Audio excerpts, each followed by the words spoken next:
എല്ലാ പ്രേക്ഷകർക്കും എൻ്റെ വളരെ അഭിനന്ദനം. ഞാനിത് കാണുന്നത് വേറൊന്നുമല്ല, നമ്മുടെ ഒരു പാലക്കാടൻ ജില്ലയിലെ ഒരു ഗ്രാമത്തിൽ കാണുന്ന ഒരു കൃഷിയാണ് കണ്ടോൾ. എന്താ കാര്യം എന്ന് വെച്ചാൽ, ഞാൻ പറയുന്നത് വേറൊന്നുമല്ല, എനിക്ക് ഇന്ന കൃഷിനോട് ഭയങ്കര താല്പര്യമാണ്, അതുകൊണ്ടാണ് ഞാൻ പറയുന്നത്. അപ്പോൾ ഈ കൃഷി അവർ ചെയ്യണമെങ്കിൽ, അവർക്ക് എന്താ കാര്യം ചോദിച്ചാൽ, അവർക്ക് കൃഷിയാണ്. അപ്പോൾ അവരത് ചെയ്യണമെങ്കിൽ വളരെ ബുദ്ധിമുട്ടിട്ടാണ് അവർ ചെയ്യുന്നത്.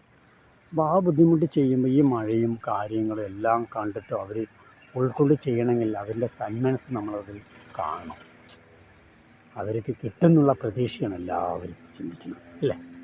ആണല്ലോ, അതാണ് എല്ലാവരും. അപ്പോൾ നമ്മൾ പറയുന്നത് വേറൊന്നുമല്ല, എല്ലാവരും അതേമാതിരി എല്ലാ കൃഷിക്കും എല്ലാവരും ഉൾക്കൊള്ളുക, എല്ലാ മനസ്സും കൊടുത്താൽ അവർ സന്മനസ്സുള്ളവരാണ്.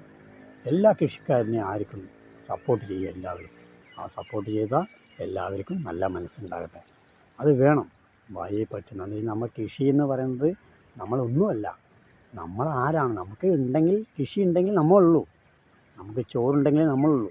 അപ്പോൾ നമ്മൾ ഭക്ഷണത്തിന് വേണ്ടി നിൽക്കുന്നവരാണ്. ഈ ഭക്ഷണം ഇതിലേ വരുള്ളൂ, ഈ കൃഷിയിലേ വരുള്ളൂ. അത് ഏത് കൃഷിനെ നമ്മൾ സപ്പോർട്ട് ചെയ്യണം, ആ കൃഷിയാണ് നമ്മുടെ ഭക്ഷണം. അല്ലാതെ നമ്മളില്ലാതെ, നമുക്ക് ഭക്ഷണമില്ലാതെ നമ്മളില്ല. നമ്മൾക്ക് വേറെ ഭക്ഷണത്തിന് വേറെ എന്താണെന്ന് എനിക്കറിയില്ല, പക്ഷെ നമുക്ക് ഭക്ഷണമില്ലാതെ നമ്മളില്ല. ഭക്ഷണം നമുക്കത് വേണം. അപ്പോൾ നമ്മളത് ഉണ്ടാക്കാൻ വേണ്ടി കൃഷിക്കാർക്ക് 100% സപ്പോർട്ട് ചെയ്യുക. എന്തിനു വേണമെങ്കിലും അവർക്ക് ഇനിയിപ്പോൾ എന്താണ് പ്രതീക്ഷിക്കുന്നത്, നമ്മളെല്ലാവരും കൂടി സപ്പോർട്ട് ചെയ്താൽ നമുക്ക് എന്തിനും നമുക്ക് മുന്നേറാം. കൃഷി നമുക്ക് മുന്നോട്ട് പോകാം. നമ്മുടെ കൃഷിയാണ് നമ്മുടെ വലുത്, ഏറ്റവും വലുത്. നമ്മുടെ കൃഷിയിലാണ് നമ്മുടെ ജീവിക്കുന്നല്ല, ജീവിതം വേറെയാണ്, പക്ഷെ എന്നാലും കൃഷിയിലാണ് നമ്മുടെ ഭക്ഷണ രീതി.